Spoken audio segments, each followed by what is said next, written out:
یہ جو ڈوئل جہاز ہوتے ہیں یہ عام طور پہ ٹریننگ کے لیے استعمال کیے جاتے ہیں، اور F-16 کا بھی ڈوئل ماڈل آپ کو یاد ہوگا ہم شروع میں لائے تھے، اور سب سے پہلی جو ہم نے F-16 کی فیری کی تھی وہ ڈوئل جہاز ہی لے کر آئے تھے تاکہ پاکستان میں فوری طور پر اس کی ٹریننگ شروع کی جائے۔ اور ان 6 پائلٹس میں چونکہ ایک میں تھا تو میرے سامنے تو ہر چیز ہے۔ جو ہم نے JF-17 بنایا وہ بھی اس تجربے کی بنیاد پر ہم نے بلاک بلڈنگ اپروچ جو تھی وہ اس کو سامنے رکھا اور اسی کے تحت یہ جہاز بنا۔ آج بھی آپ دیکھ لیجئے وہ جو بلاک بلڈنگ اپروچ ہے اس کے بلاک 5 کیا، تو آج جو ہم نے F-16 لیے کچھ دیر پہلے وہ بلاک 52 ہے۔ تو وہاں پہ بھی بلاک بلڈنگ اپروچ یعنی ہر 5 سال بعد وہ جہاز جو ہے اس کو اپ گریڈ کیا جائے اور جو لیٹسٹ ٹیکنالوجی ہے اس کے ساتھ انٹیگریٹ کیا جائے تاکہ جو اس وقت کے نئے جہاز بن رہے ہیں وہ ان کے ہم پلہ رہے۔ یہی اپروچ ہم نے JF-17 میں رکھی اور الحمدللہ بلاک 1 بنا، بلاک 2 بنا، اب ہم بلاک 3 جو ہے تقریباً مکمل کر رہے ہیں۔ تو آپ دیکھیں گے کہ انشاءاللہ JF-17 بھی کبھی پرانا نہیں ہوگا، کیونکہ ہر 5 سال بعد اس میں اس چیز کا مارجن رکھا گیا ہے اور اس کے اندر گروتھ پوٹینشل جس کو ہم کہتے ہیں وہ رکھا گیا ہے کہ جو لیٹسٹ ٹیکنالوجی ہے اس کو اس کے اندر انٹیگریٹ کیا جائے۔ دیکھیں فیوچر جو ہے وہ PF نے پہلے ہی اس میں اپنا حصہ ڈال دیا ہے۔ اگلا جو فیوچر ہے وہ ہے 5th جنریشن جہاز کا، اور وہ 5th جنریشن جہاز اس وقت تک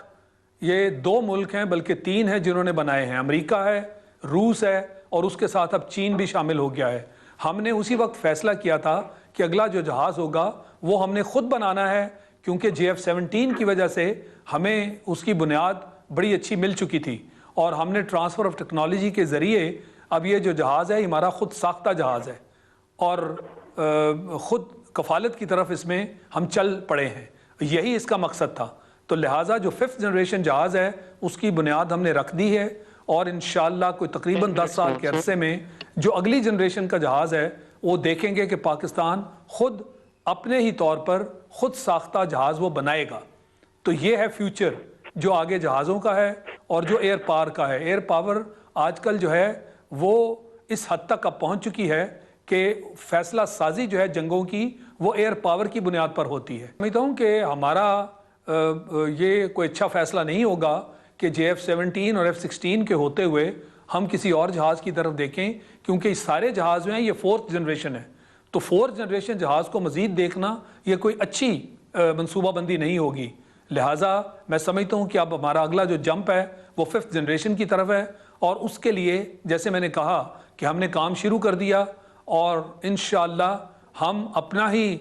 جو علم ہے جو ہم نے گین کیا JF-17 کی وجہ سے اور جو ہم نے ایکسپرٹیز حاصل کی اس کو استعمال کرتے ہوئے انشاءاللہ جس تیاری سے ہم نے اس کی ابتدا کی ہے 5th جنریشن جہاز ہم انشاءاللہ خود بنانے میں کامیاب ہو سکیں گے۔ آپ کو یاد ہوگا کہ ہندوستان نے جب ہم نے JF-17 سٹارٹ کیا تھا تو اس سے پہلے انہوں نے ایک LCA کے نام سے ہم سے بھی کوئی 10 سال پہلے یہ پروجیکٹ شروع کیا تھا، مگر اس میں وہ بری طرح ناکام ہو گئے اور آج